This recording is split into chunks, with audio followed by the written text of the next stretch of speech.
The world thought the legend ended in a hail of bullets on a dusty Kenyan road.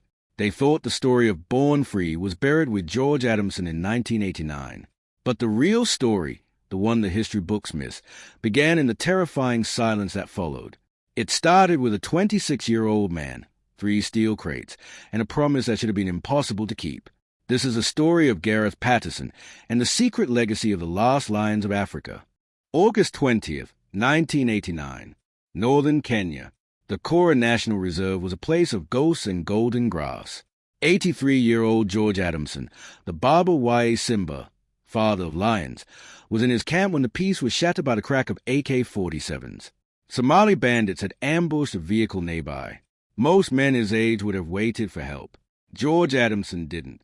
He drove his old Land Rover straight toward the gunfire to save a stranger. He died on that road alongside his loyal assistants. But as the world's headlines mourned the Lion Man, a crisis was unfolding inside his camp, Campi Waye Simba.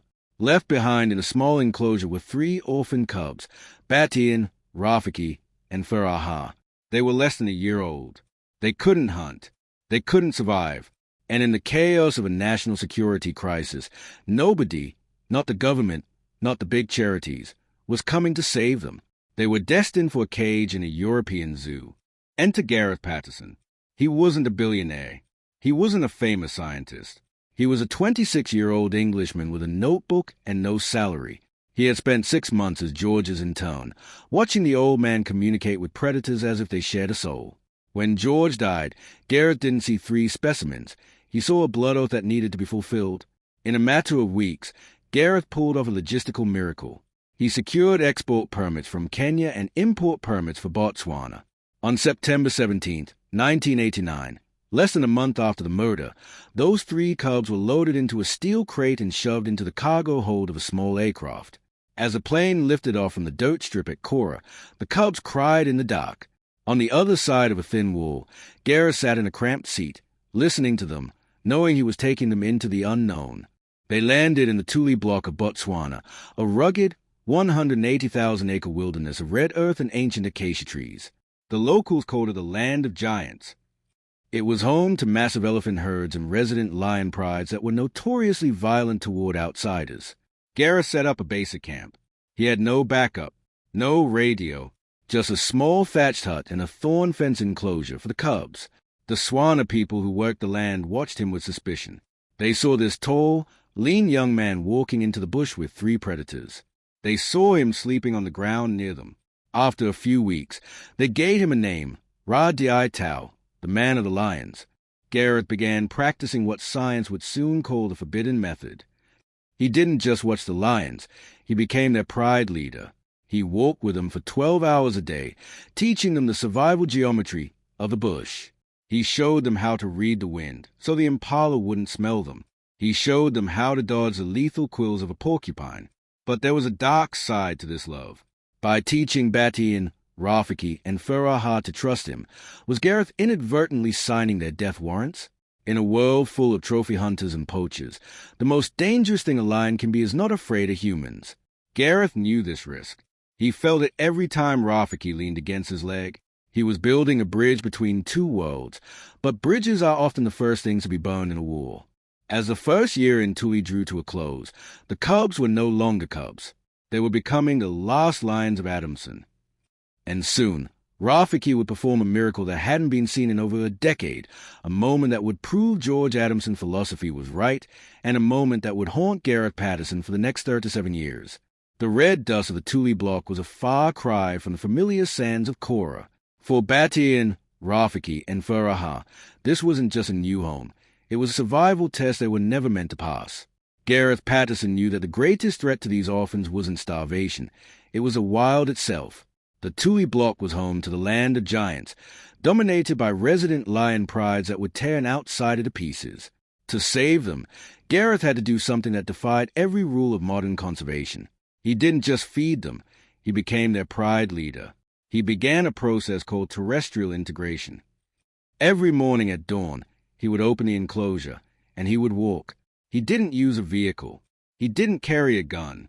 He walked on foot, and the 3 cubs followed him like shadows. He was teaching them that the bush was not a place to hide from, but a place to own. How do you teach a lion to be a lion when you are only a man? This was Gareth's daily obsession. Lions learn to hunt through years of observation with their mother. Without her, these three were biologically incomplete. Gareth had to fill that void. He became their hunting instructor. He would lead them to the carcasses of animals that had died of natural causes, showing them where the hide was thinnest and how to use their neck muscles to tear meat. He simulated the mechanics of the kill. He would watch the wind, holding up a handful of red dust, letting it slip through his fingers. When the dust blew toward a herd of impala, he would stop and signal the cubs to crouch. He was literally teaching them survival geometry, the angles of approach, the silence of the stalk, and the patience of the strike. He was a human surrogate for a feline instinct that had been shattered by a Somali bandit's bullet. The bush is a brutal teacher, and its lessons are often written in blood. One afternoon, the cubs encountered their first porcupine. Driven by curiosity and hunger, Batian, the bravest of the three, lunged forward. In a flash of quills, Batian retreated with a yelp, a long, barbed spine buried deep in his face. Gareth didn't call a vet. He couldn't. He sat in the dirt for nearly an hour, speaking softly to the 150-pound predator, slowly working the quill out with his bare hands. It was a moment of absolute vulnerability. If Batian had lashed out in pain, Gareth would have been killed. But Batian stayed still. The bond was deepening, but so was a danger. A short time later, a leopard dropped from a mopane tree, targeting Gareth. Before the predator could strike, the three subadult lions, not yet fully grown, charged the leopard together. They didn't do it for food. They did it to protect their pride leader. The leopard was killed, and Gareth was left standing, shaken, realizing that his students were now his bodyguards. As months bled into the second year, Gareth's transformation was complete. He had become Ra-Dai Tao, the man of the lions. He lived a life of total isolation. He was 28 years old, and his only social interaction was with three apex predators. He slept at the edge of their territory, often waking up to find the massive bulk of Batian or the lean frame of Rafiki lying just feet away from his bed. But a dark realization was beginning to haunt his journals. The more they loved him, the more imprinted they became. Science tells us that a wildcat raised in contact with humans learns neurologically that humans are safe. That association is a permanent scar on the brain. Gareth was succeeding in making them wild, but he was failing to make them afraid. He was giving them a life in the bush, but he was also giving them a fatal flaw, the belief that a man in khaki clothes is a friend. By mid-1991, the transformation of the cubs was staggering. Batian was growing a thick, golden mane, his roar beginning to vibrate through the Tule rocks at night. Furaha was becoming a master stalker, and Rafiki, the most sensitive of the three, had a quiet confidence that reminded everyone of the legendary Elsa. They were now sub-adults, capable of taking down large prey on their own. They started disappearing into the bush for days at a time, drifting away from Gareth's camp. This was the goal, independence. But every time they returned, they didn't return as strangers. They returned as family. Gareth had given himself 2.5 years to complete the project. Time was running out. He had to decide if he could truly let them go, or if the bond he had built was a cage they could never escape. He didn't know that the answer would come in the form of a visitor and a hug that would be heard around the world. By the middle of 1991, the legend of the Man of the Lions had begun to trickle out of the Tule block. Most people didn't believe it. The 1990s were the dawn of a new, clinical era of conservation where hands-on rewilding was seen as a sentimental relic of past. To witness the truth, a man named Brian Jackman flew into Botswana. Jackman was no amateur. He was one of the world's most respected wildlife journalists and the author of The Marsh Lions. He had spent time with George Adamson in the 70s and was a witness to the rare moments of connection between man and beast. He arrived at Gareth's camp expecting to see a young man struggling with semi-tame pets. What he saw instead would change his life forever. Patterson drove Jackman out into the red heart of the Tule in an open-top Land Rover. They parked in the shade of a mopane tree and waited. Suddenly, the silence of the bush was broken by a soft, dry compression of the earth, the sound of a heavy predator moving at speed. Out of the scrub emerged Rafiki. She was no longer the cub Gareth had carried in a crate. She was a 300-pound engine of muscle in the absolute prime of her life. She didn't stalk. She didn't hesitate. She broke into a long, easy run straight toward the vehicle. Gareth stepped down onto the sand. Jackman held his breath, camera ready, expecting a tragedy. Instead, Rafiki rose onto her hind legs, towering over Gareth. She placed a massive paws on his shoulders and leaned her weight into him. She began to pruston, making a low, rolling, rumbling sound that lions use only for family. Gareth wrapped his arms around her and held her. It was a physical hug between two different species, a moment of recognition that defied every law of modern biology. A few weeks after Jackman left, something even more profound happened. Rafiki appeared at the edge of Gareth's camp alone. She didn't run this time. She walked with a strange, deliberate focus. She looked at Gareth, turned, and began walking back into the bush. Every few steps, she looked over her shoulder to ensure he was following. She led him miles away, up into a broken rock outcrop on the eastern side of the reserve, a place Gareth had never been. There, tucked away in the shadows of two massive boulders, were her cubs.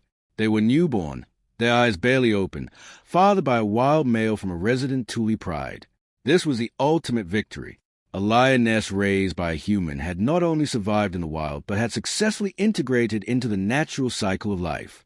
She wasn't just showing him her cubs. She was introducing the grandchildren of George Adamson's legacy. For a brief moment, Gareth wrote in his journal that it felt like the work was done. The line had been extended.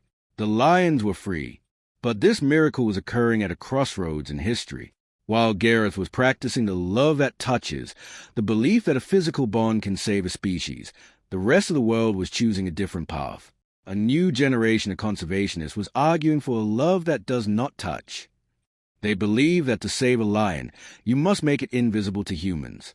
They argued that by hugging Rafiki, Gareth had made her vulnerable. If she saw a human with a gun, would she run toward them for a hug? This is the central conflict of the story, the wound of trust. In a world where most humans are not like Gareth Patterson, teaching an animal that humans are kind is a death sentence. As Gareth sat in the golden light of the 1991 dry season, watching Rafiki's cubs, he didn't know that the love that touches was about to meet the industry of death just across the river. The Thule block ends at the Limpopo River. On the other side lies South Africa. In 1991, a dark industry was rising there, canned hunting. As Batian, the golden maned male, began to grow into his full strength, his natural instinct to disperse, to find his own territory, was kicking in. He began to roam further and further south, toward the water's edge. Gareth could feel the tension in the air. The lions were independent. They were hunting, and they were thriving. But Batian carried within him that fatal neurological lesson: man is safety. He was a 400-pound masterpiece of nature, but he was also the perfect product for a hunter who didn't want to chase. He wanted a guarantee. The shadow was moving over the Limpopo, and the miracle of the hug was about to turn into the tragedy of the century. By late 1991, the transformation of the cubs was complete. Batian was no longer the small orphan from the steel crate. He was a magnificent subadult male, weighing over 400 pounds, with heavy shoulders and a mane beginning to darken into a golden crown. In the biological world of lions, this is the age of dispersal. Young males must leave their mother or their pride, cross new territories, and find their own kingdom. It is a natural law, but it is also the most dangerous time in a lion's life. Batian began to roam further than his sisters, Rafiki and Faraha. He moved south, toward the Limpopo River, which marks the invisible boundary between the Tui block of Botswana and the northern provinces of South Africa. To a lion, a river is just a crossing, a border is just a scent on the wind. But on the other side of that water, the rules of existence were about to change in a way Gareth Patterson could never have prepared him for. On a day that would haunt Gareth for the rest of his life, Batian crossed the Limpopo. He walked onto a private farm in what was in the Mpumalanga province. The farm was owned by a man named Royplath. This wasn't a wild sanctuary, it was a hunting concession. In 1991, South Africa was the birthplace of a brutal new industry called canned hunting. The model was chillingly efficient.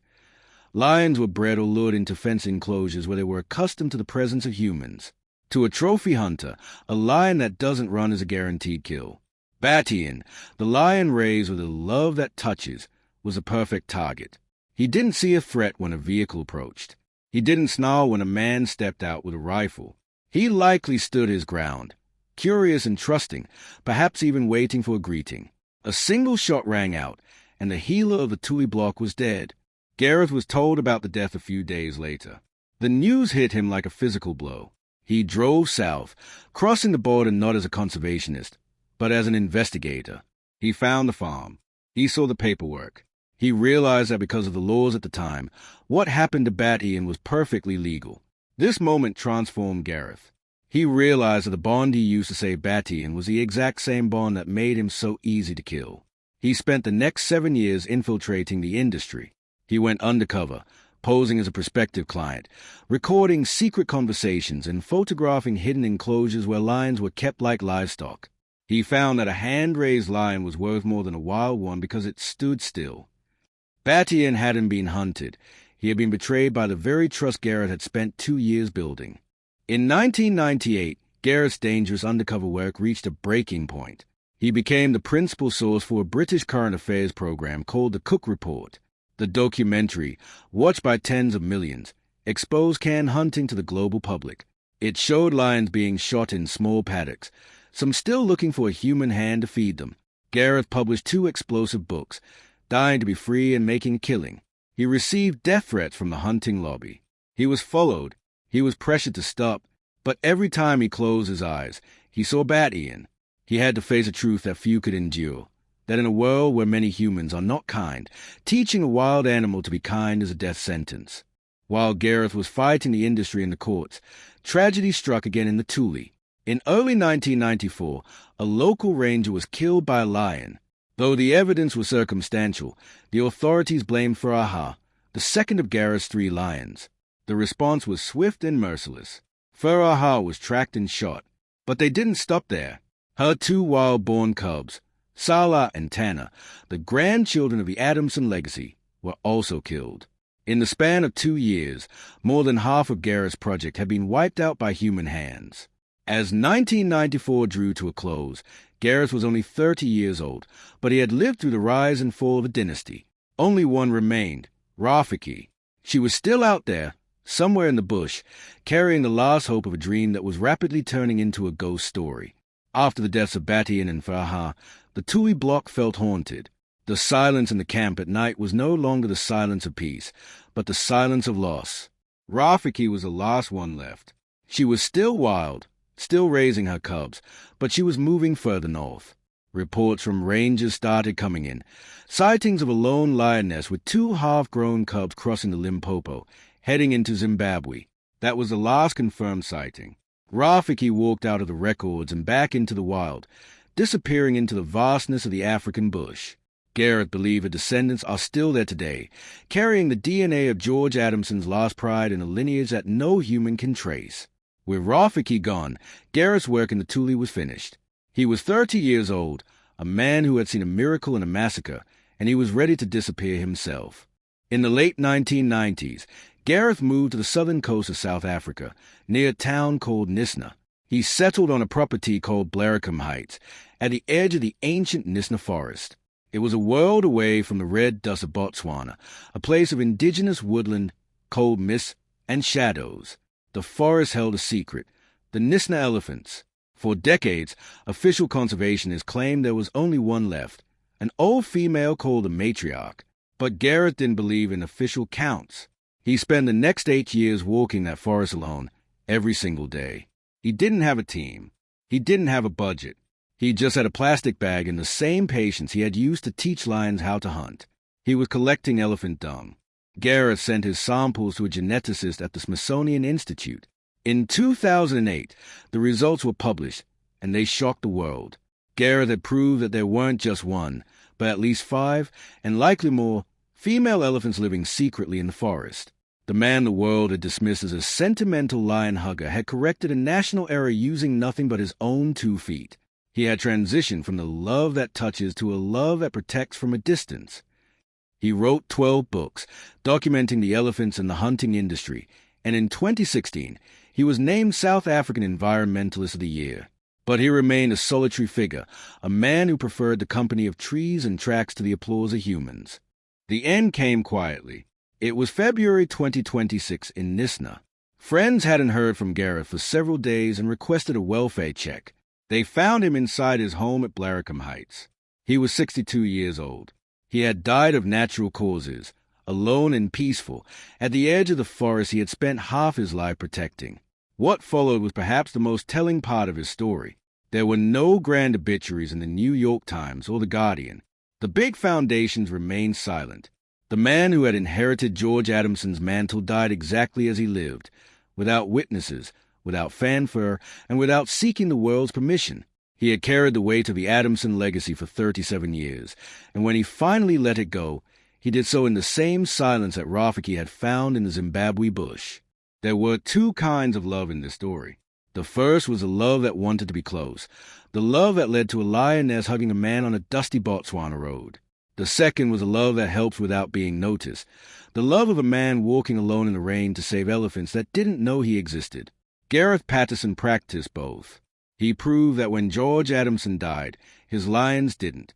They ran, they loved, and they had cubs of their own because a young man caught a falling torch and refused to let it go out.